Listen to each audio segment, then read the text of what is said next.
Taekwondo Legends, it's a Kman here. Welcome to TKT Performance Tips, here to give you little tips along the way that's going to make a big difference over a period of time. I love judging tournaments. Why do I love judging tournaments? Because I get to see the competitors through a judge's eyes. And it gets me in the mindset of a judge, and I start to see things that I start to question, am I doing that or am I not doing that? So one of the recommendations I suggest if you're a competitor is also be a judge, because when you're a judge you start to see the entire event from different eyes, from a judge's eyes, and you pick up great things to start to take into consideration when you're competing. For example, I judged yesterday at the Pee-wees tournament, and the Pee-wees tournament, the little kids, which is probably my favourite tournament to judge because I love seeing their attitude of combination of fear and excitement and horrificness and all that sort of stuff. But what I do is I draw out things out of that for myself to say, okay, I'm judging that, therefore a judge who's judging me will also be judging that, whether that be how I present,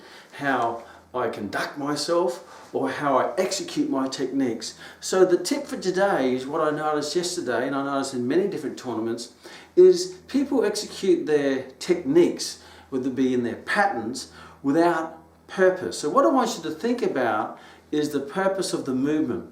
And one more specifically is the eyes, where the eyes go. Because obviously we're humans, we like to look at people's eyes. If I look at you, I look in your eye. If I'm a judge, I look at a competitor, I'll look first at their eyes. If they're executing a technique, I'll look at their eye, then I'll look at their technique.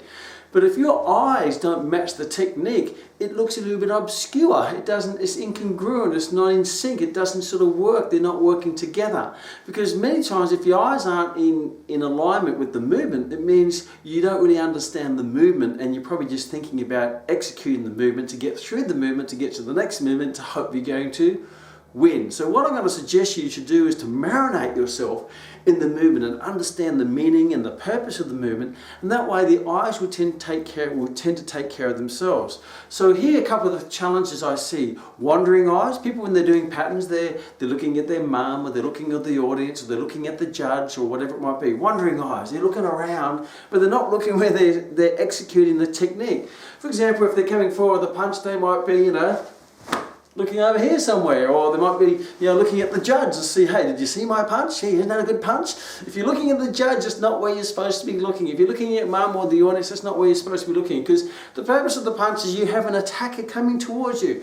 So what you want to do is focus on the purpose of the attacker, and if you focus on the purpose of the attacker, your eyes will go towards where the attack is coming from. So if I'm doing a punch, I don't look up there, I don't look over here, I don't look up into the heavens hoping for a bit of help from above. I don't look at the ground, because a lot of people also look at the ground because they're really, okay, what's my next move? Okay. And they're obviously kinesthetic type learners, therefore they look down, where the visual learners, they tend to look up. Yeah, the auditory learners tend to look side to side. So that's a bit of a learning tip of how people learn.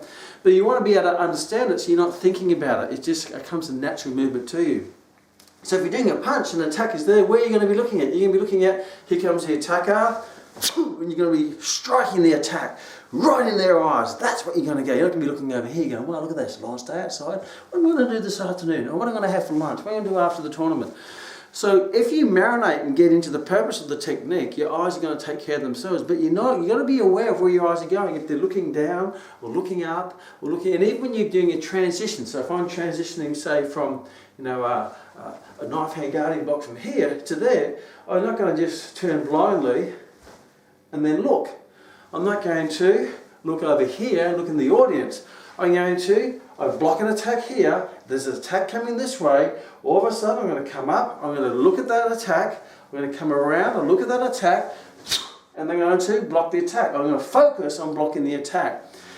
So there's the tip for today, is make sure your eyes are in alignment and with the purpose of the movement. And the reason why it's not is because you're probably still in that conscious competent stage of learning the pattern. So you're thinking, what comes next? So when you're thinking, you're not thinking about the execution, you're thinking of what is the next movement. So your eyes will either go up, they go down, or they'll start going cross-eyed, back and forth, because you're thinking about the movement, which takes away from the feeling and the ethos of the technique in itself. But that's why it's important to drill your patterns till the movements become natural, and then you can start marinating yourself into the purpose. and get involved in the pattern. Don't get through the pattern. Don't try to rush through it. Enjoy it, milk it, stay in it, execute it, and think of, okay, I have all these attackers around me and they're coming in with kicks and punches, and each of my techniques, whether it be a block or whether it be an attack, has to have a purpose. And if you do that, then your body and your head and your mind and your eyes will all tend to be in alignment, rather than, oh, look at that, there's the little fairy going over there and there.